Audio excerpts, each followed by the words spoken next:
NEET परीक्षा में कथित पेपर लीक और परीक्षा प्रणाली में अनियमितताओं के विरोध में धनबाद के रणधीर वर्मा चौक पर AISA के बैनर तले बड़ी संख्या में छात्र छात्राओं ने प्रदर्शन किया। प्रदर्शन के दौरान छात्रों ने पेपर लीक से आजादी और भ्रष्ट परीक्षा व्यवस्था से आजादी के नारे लगाए और केंद्रीय शिक्षा मंत्री धर्मेंद्र प्रधान का पुतला फूंक कर अपना विरोध दर्ज कराया। प्रदर्शनकारियों का कहना था कि उनका आंदोलन किसी राजनीतिक उद्देश्य से नहीं बल्कि निष्पक्ष, पारदर्शी और विश्वसनीय परीक्षा व्यवस्था की मांग को लेकर है। छात्रों ने आरोप लगाया कि बार बार पेपर लीक की घटनाओं से लाखों अभ्यर्थियों का भविष्य प्रभावित हो रहा है। प्रदर्शन के दौरान छात्रों ने नेशनल टेस्टिंग एजेंसी की कार्यप्रणाली पर सवाल उठाते हुए एजेंसी को भंग करने, पूरे मामले की निष्पक्ष जांच कराने और दोषियों के खिलाफ कड़ी कार्रवाई की मांग की। प्रदर्शन में शामिल छात्राओं और छात्रों ने कहा कि उनकी लड़ाई ईमानदारी से परीक्षा देने वाले अभ्यर्थियों के अधिकारों की रक्षा के लिए है। उन्होंने स्पष्ट किया कि जब तक परीक्षा प्रणाली में सुधार नहीं होता और जिम्मेदार लोगों पर कार्रवाई नहीं की जाती, तब तक उनका आंदोलन जारी रहेगा। पिछले 30 दिन से लगभग आप सुन ही रहे होंगे जंतर मंतर पर जिस तरह हमारे स्टूडेंट लोग, भाई बड़े भैया लोग इस तरह बैठे हुए हैं।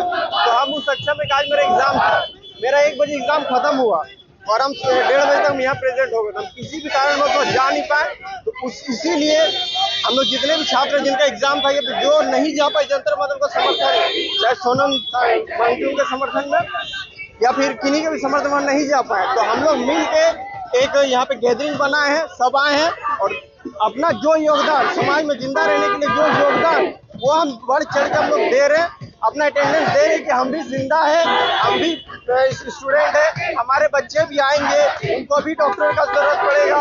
हो जाएगा 5-10 साल बाद हमारा ऐसा स्वस्थ ना रहे, हमें डॉक्टर का जरूरत पड़ेगा ही पड़ेगा। आज अगर इस सिस्टम को नहीं सुधारा जाए, इसे पेपर लीक को नहीं सुधारा जाए, तो हम आप या किसी के जितने भी सबको डॉक्टर का जरूरत है। और सिर्फ डॉक्टर, लॉयर, इंजीनियर हर कोई एक ही चीज से बनता है, एजुकेशन से। अब वो एजुकेशन का सही नहीं रहा तो ना हमारा घर ठीक से बन पाएगा, ना हमारा कोर्ट में काम हो पाएगा, ना किसी तरह का जो हॉस्पिटल में इलाज हो पाएगा। इसकी वजह से ये प्रोटेस्ट है। प्रोटेस्ट एक का नहीं, एक का इस्तीफा चाहिए, लेकिन वो हजारों मंत्री लोग जो बैठे हुए हैं, चाहे ग्राम से लेकर सांसद से कहीं भी, सबको ये संदेश जाना चाहिए कि अगर उनका रवैया ठीक नहीं रहा स्टूडेंट के प्रति, अगर स्टूडेंट को छोटा से छोटा सोचने का कोशिश करेगा, तो बस ऐसे प्रोटेस्ट और भी देखने मिलेगा। जैसे जंतर मंतर से ये धनबाद है, झारखंड, जहाँ भी हो, जहाँ जाना पड़े हम वहाँ तक चल जाएंगे और वो प्रोटेस्ट करेंगे। और चाहे प्रशासन भगवान नहीं है, उनको ये सुनना पड़ेगा, करना पड़ेगा। आप इसका दायित्व लेते हैं, आप इस कुर्सी पे बैठे हैं, आपका जिम्मेवारी है। अगर आप नहीं देते तो कुर्सी छोड़ने का कोई ऑप्शन है हमारे पास। देखिए, इसमें आप देखेंगे तो जेएनयू ने बहुत सारे तो पॉलिटिकल पार्टी के यहाँ पे जो है झंडे दिख रहे हैं और सब आए भी है यहाँ। आजादी किससे मांग रहे हैं? क्या आजादी? ये पेपर लीक से आजादी, भ्रष्टाचार से आजादी। आज हम पढ़ रहे हैं यहाँ तो पढ़ने के लिए, क्या आपको लग रहा है हमको उतने फीस देना दिए होंगे जितना हमको जरूरत पड़ा था? एक्स्ट्रा हमसे लेता ही है वो जेन्युइन, हम नहीं देंगे, हमारे एग्जाम में नहीं होगा। देखिए, हम लोग प्रोटेस्ट कर रहे हैं, हमें एक बहुत ही अकाउंटेबल मिनिस्टर चाहिए, एक रिस्पॉन्सिबल मिनिस्टर चाहिए, ताकि जो हमारे एजुकेशन सिस्टम में हमें ट्रांसपेरेंसी दिख सके। हर अगले साल हम देखते हैं पेपर इस तरह से लीक हो जाता है। हम लोग साल भर मेहनत करते हैं और इस तरह से पेपर लीक हो जाता है। बताइए, क्या हम ये मेहनत जो साल भर करते हैं वो दोबारा करने के लिए पढ़ते हैं? नीट का एग्जाम हो गया, लेकिन इसका मतलब ये तो नहीं है ना कि आगे नहीं होगा। ठीक है, ये गारंटी कौन देगा हमें कि आगे नहीं होगा? मैं खुद नीट एस्पिरेंट हूँ, ठीक है। मैं जब पढ़ रही हूँ अपने रूम में बैठ के, तो मेरे दिमाग में ये डर क्यों है कि जिस टाइम मैं एग्जाम देने जाऊंगी उस टाइम वापस ही लीक हो जाएगा पेपर। हमें एक अकाउंटेबल सिस्टम होना चाहिए ना, जो जब हम पढ़ें तो हमें इतना लगना चाहिए कि हाँ, मैं जब एग्जाम दूँ तो वो एग्जाम अच्छे से हो और मेरा फ्यूचर ब्राइट हो। इस तरह से पेपर लीक हो जाएगा तो कैसे हम पढ़ें? हमारा यही मांग है कि हमारे एजुकेशन मिनिस्टर थोड़ा अकाउंटेबिलिटी लें, थोड़ा रिस्पॉन्सिबल बने, बच्चों को ये एश्योरेंस दिलाएं कि जो एग्जाम सिस्टम चल रहा है वो फेयरली कंडक्ट हो, एग्जाम फेयरली कंडक्ट हो, ठीक है, एग्जाम पेपर चेकिंग ढंग से हो और ये सब चीज़ का वो अकाउंटेबिलिटी है। सामने आके बच्चों को बताएं, सब वो जो क्वेश्चंस कर रहे हैं बच्चे, उनका जवाब दो।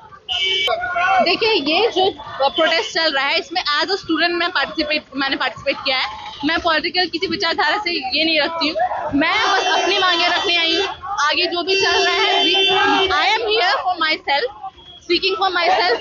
मैं क्लास 12 की नीट एस्पिरेंट हूँ, मैं अगले साल मेरा नीट है। अब हम सब जानते हैं दिल्ली में जो प्रोटेस्ट चल रहा है, वहाँ सोनम वांगचुक जी आज उनका 22वां या 23वां दिन है, वो भूख हड़ताल पे लगातार, और सरकार का ऐसा रिस्पॉन्स आ रहा है, वो स्टूडेंट्स के एग्जाम के लिए अकाउंटेबल नहीं है, क्योंकि सरकार को जवाब नहीं दे रही है। शिक्षा मंत्री होकर वो चुप बैठे हैं, प्रधानमंत्री इनफैक्ट कुछ नहीं कह रहे हैं, तो उनका कब जवाब देंगे? बच्चों में इसी का गुस्सा है, वो इसी का इसलिए यहाँ पे कर रहे हैं।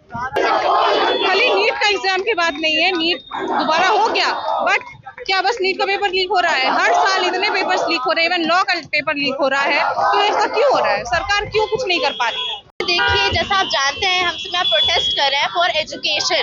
हम गवर्नमेंट के लिए ये कर रहे हैं क्योंकि हमें अकाउंटेबिलिटी चाहिए। हमें एक ऐसा व्यक्ति चाहिए जो रिस्पॉन्सिबल हो, अकाउंटेबल हो एजुकेशन को लेकर। और इस वजह से, क्योंकि पेपर लीक हो रहा है, आप जानते हैं, रीनीट होने के बाद भी उसमें बताया गया कि उसमें बहुत कुछ गलतियाँ थी, ठीक है। तो इस चीज़ का रिस्पॉन्सिबल कौन है? हम स्टूडेंट्स नहीं है, गवर्नमेंट है। तो गवर्नमेंट से उत्तर जानना चाहते हैं, लोग आंसर मांगना चाहते हैं कि आप इतने खामोश क्यों हैं? अपना आप बताइए कि अगर आपसे हम लोग आपसे प्रोटेस्ट कर रहे हैं, पूछ रहे हैं, तो आप जवाब नहीं दे रहे, बिल्कुल साइलेंट। तो देखिए, मैं किसी का इस्तीफा नहीं मांग रही, मैं ये कह रही हूँ कि वहाँ एक ऐसा इंसान होना चाहिए जो रिस्पॉन्सिबल हो और अकाउंटेबल हो।